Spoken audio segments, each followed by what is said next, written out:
একজন severe brain stroke হওয়ার পর প্যারালাইসিস হয়েছিলেন।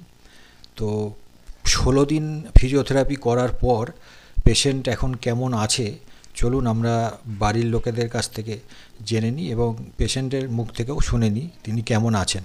জি, মেসমশাই, মাসিমার নাম কি, বয়স কত, আর কি হয়েছিল প্রথমে একটু সংক্ষেপে যদি বলেন আপনি। নাম হচ্ছে ফুলু দাস, বয়স 70, 8/8/54 জন্ম, মানে 70। এর 21শে নভেম্বর ভোর 5:30টার সময় স্ট্রোক হয়। আমরা মানে বিছানায় বড় মেয়ের কাছে শুয়েছিল, গো গো আওয়াজ হচ্ছে মুখ দিয়ে, আর যা বেরিয়ে গেছে, মুখটুক বেঁকে গেছে। তো বড় মেয়ে যেহেতু মেডিকেল লাইনে আছে, ও বুঝতে পারছে, সঙ্গে সঙ্গে আমাকে চিৎকার করে ডেকে, পাশে করেছিলাম আমি, নিয়ে আসে। এবার আমি এসে দেখি এই অবস্থা, বলে তুমি শক্ত করে ধরে বসে থাকো, আমি এক্ষুনি হসপিটালে ফোন করছি। সঙ্গে সঙ্গে ফোন করে মেডিকেল সুপার স্পেশালিটি হসপিটালে। ওখান থেকে সঙ্গে সঙ্গে 10 মিনিটের মধ্যে অ্যাম্বুলেন্স আসে, ওরা নিয়ে যায়, আধ ঘন্টার মধ্যে ট্রিটমেন্ট শুরু হয়ে যায়। ওখানে 8 দিন ভর্তি ছিল, আইসিইউতে ছিল। ছুটি করিয়ে মেয়ের বাড়িতে ওখানে রেখেছে। ছুটি করে ওখানে 1.5 মাস ছিল। ওখানে ফিজিওথেরাপি হয়েছে, স্পিচ থেরাপিও কিছুটা হয়েছে। আর এখানে উনি এসেছিল 25শে ডিসেম্বর এসে, আর আমি 26শে ডিসেম্বর শুরু করলাম। এখন তো মোটামুটি হাঁটতে পারছে, করছে। হ্যাঁ, কথা অনেকটাই পরিষ্কার হয়ে গেছে।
বুকের কাছে সেরকম ভাবে, হ্যাঁ, আবার ছেড়ে দেন।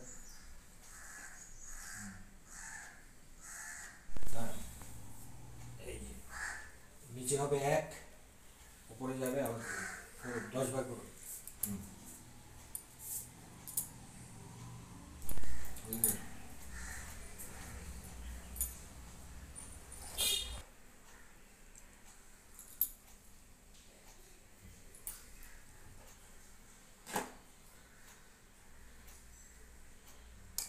গীতা গীতা এবার বলে নরেন নরেন, সরেন সরেন, মঙ্গল মঙ্গল। কৃষ্ণ গানটা একটু ভালো করে করেন। হরে কৃষ্ণ কৃষ্ণ কৃষ্ণ কৃষ্ণ কৃষ্ণ হরে হরে রাম রাম রাম হরে হরে। খুব সুন্দর হয়েছে।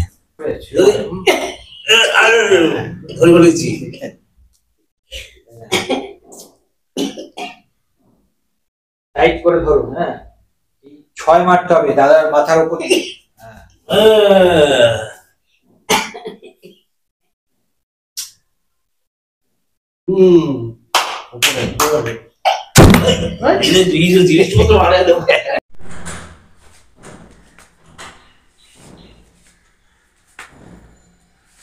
মাসিমা, বলছি যে আপনাকে এতদিন ফিজিওথেরাপি করালাম, তো এখন আপনি কেমন আছেন, কেমন লাগছে আপনার আগের থেকে?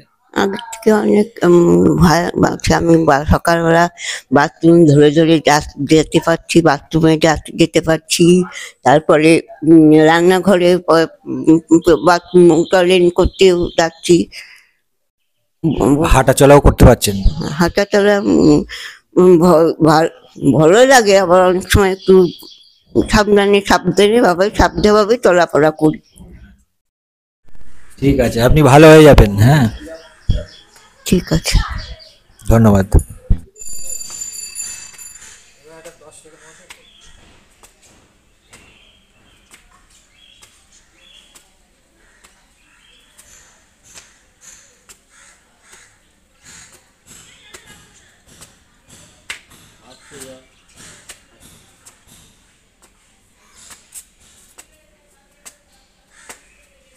হয়। আমার মামি হয়, আচ্ছা, আমি মামি শাশুড়ি। আচ্ছা, আমি এই কদিন ফিজিওথেরাপি করালাম, তো মাসিমাকে দেখে এখন আপনার কি মনে হচ্ছে, কতটা সুস্থ? অনেকটাই, মানে যেটা 70% ছিল এখন প্রায় 90-র উপরে গেছে। এখন উনি কি কি করতে পারছে? এখন সবই করতে পারছে, বা হাতে নিজে খেতে পারছে, হাঁটতে পারছে, তারপরে সবাইকে চিনতে পারছে। আগে চিনতে পারতো না, সব স্মৃতিশক্তি ফিরে এসছে অনেকটাই, সব মনে করতে পারছে। মানে এক কথায় মোটামুটি ওনার ভালো আছে, তাই তো? ভালো আছে, হ্যাঁ ভালো আছে আগের থেকে অনেক। Thank you. আমি শুরু করলাম 26শে ডিসেম্বর থেকে। আজকে আপনার 11ই জানুয়ারি, মানে এই আজকে 17 দিন। 17 দিন ওনাকে ফিজিওথেরাপি করাচ্ছি, প্লাস স্পিচ থেরাপিও করাচ্ছি। তো এই 17 দিনে আপনি যেটা দেখলেন, মানে ওনার কতটা কি ডেভেলপড হয়েছে, অনেক developed হয়েছে। আগে কতটা কি ছিল, এখন কতটা পারছে। যা ছিল তার থেকে অনেক এখন মানে প্রায় 80% কিওর। আগে কি কি করতে পারতো, এখন কি কি পারে? আগেও মানে দাঁড়াতো, ধরে ধরে দাঁড় করাতে হতো, হাঁটতো মানে ধরে রাখতে হতো, এখন নিজে নিজেই হাঁটতে পারে। হাঁটতে পারে আর বলও খেলতে পারে, দেখলাম আপনার সাথে বল খেললো। আগে হাত ডান হাতটা একদমই উইটি হতো না, খুব সামান্য হতো। এখন তো হাত তুলতে পারে, আঙুল টাঙুল একটু নাড়তে পারছে। স্পিচ থেরাপিও করাচ্ছি, তা উনি দেখলাম কথাবার্তাও বেশ অনেকটাই ভালো বলতে পারছে। কিছু জটিল শব্দগুলো, হ্যাঁ, জটিল শব্দগুলো একটু অসুবিধা হচ্ছে, ওটা আর কিছুদিন করাতে হবে, তাহলে অক্ষরগুলো অসুবিধা হচ্ছে, গান টানও করতে পারছে। গানও করতে পারছে। উনি তো একটা গান শোনালো, দেখলাম ভালোই পারছে। তো এই ফিজিওথেরাপি সম্পর্কে আমার যেটুকু দেখলেন, তাতে আপনার মানে কি মনে হচ্ছে, বা কিরকম, যদি দু এক কথা একটু বলেন আর কি। না, খুবই ভালো, আপনি খুবই ভালো লাগছে, আপনার পারফরমেন্স খুবই ভালো। ভালো লেগেছে আমার বেশ, আপনার ব্যবহার এবং টিয়ে সবই ভালো। ধন্যবাদ। আমি মাসিমাকে নিয়ে যে ভিডিওটা করলাম, এটা আমার ইউটিউব চ্যানেল আছে, তো সেই চ্যানেলে যদি আপলোড করি আপনার কোনো আপত্তি নেই তো? না না, কিসের আপত্তি। ধন্যবাদ।